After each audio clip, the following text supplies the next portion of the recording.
चलिए आज एक बहुत ही जबरदस्त सफर पर चलते हैं।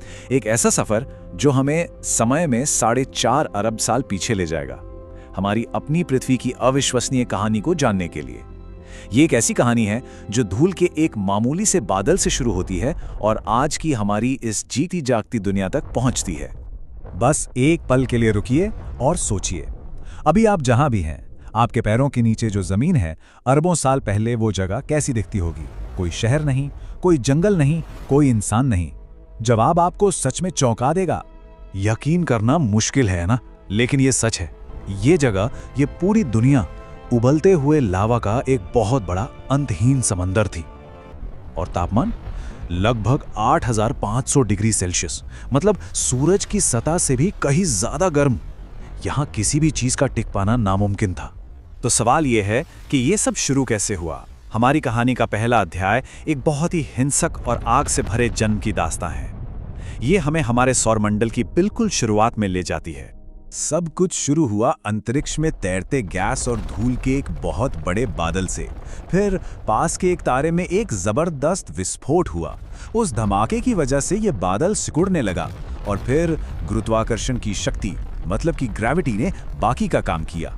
उसने सारे मलबे को बीच में खींचकर हमारे सूरज को जला दिया। उस जमाने में हमारा सौर मंडल आज जैसा शांत नहीं था, बल्कि एक बहुत ही खतरनाक जगह थी। समझिए कि अंतरिक्ष का कोई बिलियर्ड्स टेबल और हमारी नई नई बनी पृथ्वी एक दूसरे ग्रह से सीधी टक्कर की राह पर थी।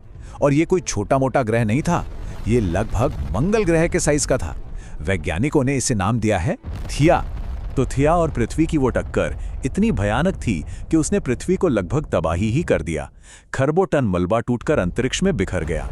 लेकिन फिर कुछ कमाल हुआ। लाखों सालों में ग्रेविटी ने धीरे धीरे उस मलबे को एक साथ खींचना शुरू किया और उसे एक गेंद की शक्ल दे दी।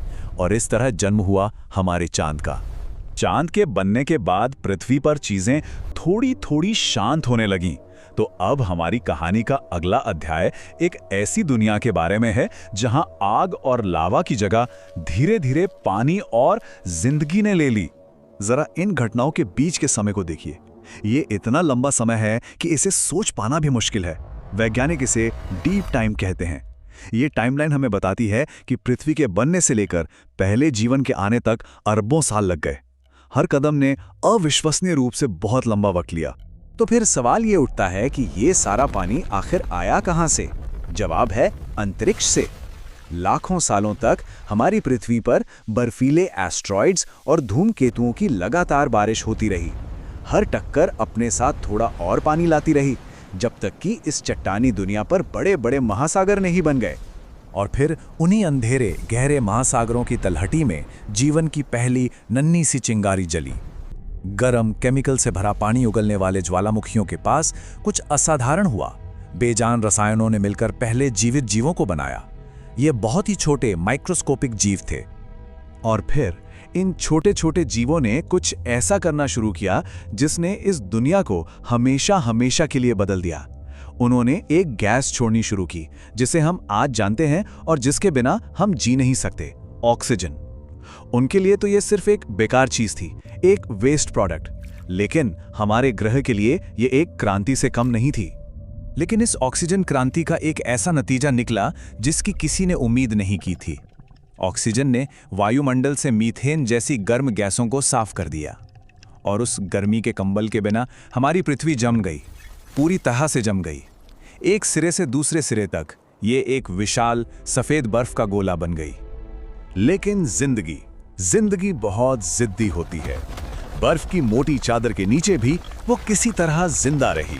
और जब करोड़ों साल बाद पृथ्वी आखिरकार पिघली, तो हमारी कहानी का तीसरा अध्याय शुरू हुआ। ये था दिग्गजों का शासन, जब जीवन ने पहली बार जमीन पर कब्जा किया। सोचिए, पहली बार जमीन हरी हो गई। काई और फर्न जैसे पौधों ने चट्टानों को ढकना शुरू कर दिया। जल्द ही बड़े बड़े कीड़े और पानी से निकलकर पहले जानवर जमीन पर रहने आए। और ये सब हो रहा था एक ही बहुत बड़े महाद्वीप पर, जिसे पैंजिया कहा जाता है। और यहाँ एक मजेदार बात है, हमारे चांद की ग्रेविटी की वजह से पृथ्वी का घूमना असल में धीमा हो रहा है। तो अरबों साल पहले एक दिन सिर्फ 12 घंटे का होता था, आज ये 24 घंटे का है। और फिर वे आए, डायनासोर। 20 करोड़ सालों तक ये इतना लंबा समय है कि इसकी तुलना में हम इंसानों का अस्तित्व कुछ भी नहीं है। इन अविश्वसनीय जीवों ने जमीन, समंदर और आसमान हर जगह राज किया। वे इस ग्रह के असली शासक थे, लेकिन उनका राज हमेशा के लिए नहीं रह सकता था। अब हम अपनी कहानी के आखिरी अध्याय में पहुंचते हैं। हमारी कहानी, और इसकी शुरुआत होती है एक ऐसी तबाही से जिसने डायनासोर का अंत कर दिया और हमारे लिए एक नई दुनिया की शुरुआत की। ऊपर आसमान में एक कयामत पृथ्वी की तरफ बढ़ रही थी। माउंट एवरेस्ट के आकार की एक चट्टान जो एक गोली से भी 20 गुना ज्यादा तेज रफ्तार से आ रही थी। जो होने वाला था उसके लिए कोई भी तैयार नहीं था। वो टक्कर इतनी जबरदस्त थी कि उसकी ऊर्जा 10 करोड़ परमाणु बमों के एक साथ फटने के बराबर थी।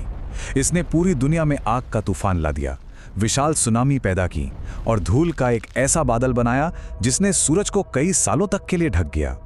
डायनासोर के लिए ये अंत था।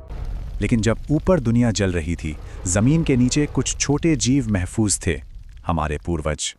ये छोटे बिलों में रहने वाले स्तनपाई उस तबाही से बच निकले, और जब धूल छंटी तो वे एक खाली दुनिया में बाहर आए, एक ऐसी दुनिया जिसमें अब कोई विशाल शिकारी नहीं था।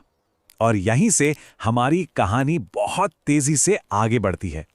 उन छोटे बचे हुए जीवों से पेड़ों पर रहने वाले बंदर विकसित हुए।